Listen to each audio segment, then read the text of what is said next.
नमस्कार दोस्तों, स्वागत है आपका हमारे यूट्यूब चैनल पर। दोस्तों आज की इस वीडियो में हम लोग जिक्र करने वाले हैं नाइट्रिक अम्ल HNO3 के बारे में। और दोस्तों इस विधि में हम लोग जानेंगे प्रयोगशाला विधि, और यहाँ पर आप देख पा रहे हैं बर्कलैंड विधि या आइड विधि या आर्क विधि भी इसे कहा जाता है। और इस साल बोर्ड परीक्षा में ये प्रश्न पूछे जाने की बहुत बड़ी संभावना है।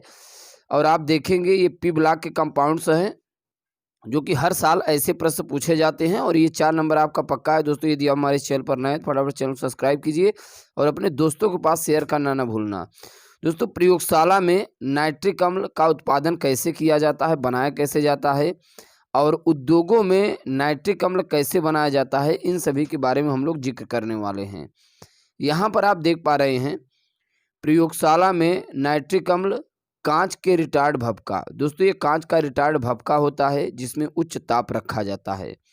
कांच के रिटार्ड भपका में सांद्र H2SO4 एवं सोडियम नाइट्रेट को गर्म करके प्राप्त करते हैं। हमने क्या कहा, प्रयोगशाला में नाइट्रिक अम्ल कैसे बनाया जाता है। नाइट्रिक अम्ल कांच के रिटार्ड भपका में सांद्र H2SO4 एवं सोडियम नाइट्रेट को गर्म करके प्राप्त करते हैं। यहाँ पे आप देख पा रहे हैं सोडियम नाइट्रेट है, और यहाँ पर भी लिखा है सोडियम नाइट्रेट, और H2SO4 सांद्र H2SO4 यानी गाढ़ा H2SO4 लिया जाता है। दोनों को हम लोग कहाँ पर गर्म करते हैं दोस्तों, कांच के रिटार्ड भपका में। तो first of all sodium bisulphate बनता है यानी NaHSO4 बनता है। अभिक्रिया के फलस्वरूप नाइट्रिक अम्ल का उत्पादन होता है। और ये बड़ा सिंपल है, आप इसे बहुत सिंपल वे में याद कर सकते हैं। आपको याद करना होगा सोडियम नाइट्रेट का दोस्तों फार्मूला क्या होता है, NaNO3 एवं H2SO4 का फार्मूला होता है सल्फ्यूरिक एसिड यानी H2SO4 है। और दोस्तों रसायनों का राजा भी H2SO4 ही होता है। जब सोडियम नाइट्रेट को सांद्र H2SO4 के साथ गर्म करते हैं तो यहाँ पे क्या बना, सोडियम बाइसल्फेट बना और नाइट्रिक अम्ल बनता है। और व्यापक स्तर पर अगर दोस्तों बात करें, व्यापक स्तर पर HNO3 का निर्माण कैसे किया जाता है तो इसके बारे में हम लोग जिक्र करने वाले हैं। यहाँ पर आप देख पा रहे हैं बर्कलैंड विधि या आइड विधि, या इसी को हम लोग आर्क विधि भी कहते हैं।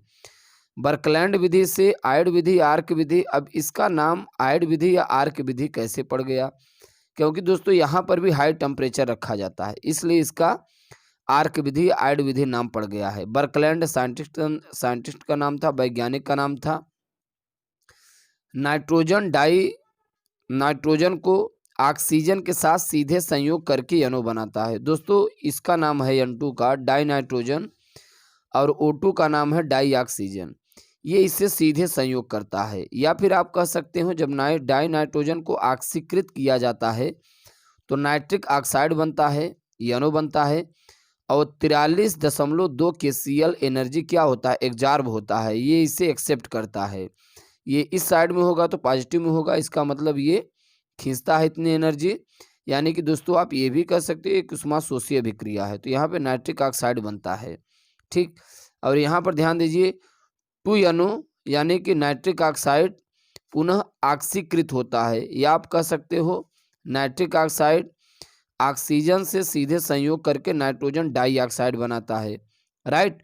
पुनः जब नाइट्रोजन डाइऑक्साइड को जल के साथ दोस्तों अवशोषित किया जाता है तो नाइट्रिक अम्ल HNO3 बनता है और HNO2 बनता है। बहुत सिंपल रिएक्शन है। हमने क्या कहा, N2O2 के साथ संयोग करके 2NO बनाता है, 2NO O2 के साथ संयोग करके 2NO2 बनाता है, पुनः 2NO2 H2O के साथ संयोग करके नाइट्रिक अम्ल और नाइट्रस अम्ल बनाता है। ये बहुत सिंपल रिएक्शन है, आप बहुत आसानी से याद कर सकते हैं। जैसे यहाँ पे आप देख पा रहे हैं N2 है, O2 के साथ संयोग किया तो 2NO बन गया, नाइट्रिक ऑक्साइड बन गया। 2NO और ऑक्सीजन के साथ संयोग करता है तो नाइट्रोजन डाइऑक्साइड बन जाता है। नाइट्रोजन डाइऑक्साइड वाटर के साथ सीधे संयोग करके नाइट्रिक अम्ल और HNO2 बनाता है, राइट। अब इसके हम लोग गुण के बारे में जिक्र करेंगे, इनके क्या क्या गुण होते हैं। अब दोस्तों यहाँ पर देखिए कुछ नाइट्रिक अम्ल उत्पादन से संबंधित महत्वपूर्ण बिंदु दिए गए हैं। इस अभिक्रिया में उष्मा अवशोषित होती है। अभी हमने बताया कि उष्मा एग्जॉर्ब होती है, इस अभिक्रिया में उष्मा अवशोषित होती है, परंतु आयतन में कोई परिवर्तन नहीं होता है। अब इसी पर लासा तेलिए क्या कहते हैं। लासा तेलिए का कहना था उच्च ताप पर नाइट्रिक अम्ल का अधिक उत्पादन होता है, लेकिन दोस्तों इसके दाब में कोई परिवर्तन नहीं होता, कोई चेंजिंग नहीं होता। राइट, तो ये था लासा तेलिए का नियम। कभी कभी नाइट्रिक अम्ल के उत्पादन में लासा तेलिए संबंधित प्रश्न भी पूछे जाते हैं, तो ये चीज़ आपको ध्यान में रखना। उच्च ताप पर नाइट्रिक अम्ल का उत्पादन अधिक होता है, दाब का कोई प्रभाव नहीं पड़ता। राइट, अब यहाँ पर हम लोग जानेंगे इनके गुणों से संबंधित, प्रॉपर्टीज से संबंधित। दोस्तों क्या क्या इनका प्रॉपर्टीज होता है। यह एक रंगहीन द्रव है, ये बात सही है। इसका विशिष्ट घनत्व 1.550 होता है। इसका जलीय विलयन प्रबल अम्ल होता है। प्रबल अम्ल की तरह दोस्तों कैसे व्यवहार करता है, जब आप नाइट्रिक अम्ल को जल में घोलते हैं तो हाइड्रोजन मिलता है, हाइड्रोजन वाटर के साथ संयोग करके हाइड्रोनियम आयन बनाता है और NO3 माइनस अलग हो जाता है। इसका हिमांक दोस्तों कितना होता है, 231.4 केल्विन होता है। क्वथनांक कितना होता है, 355.6 केल्विन होता है। राइट, अब दोस्तों इसके यूजेस के बारे में जानेंगे। इसका उपयोग कहाँ कहाँ पर किया जाता है।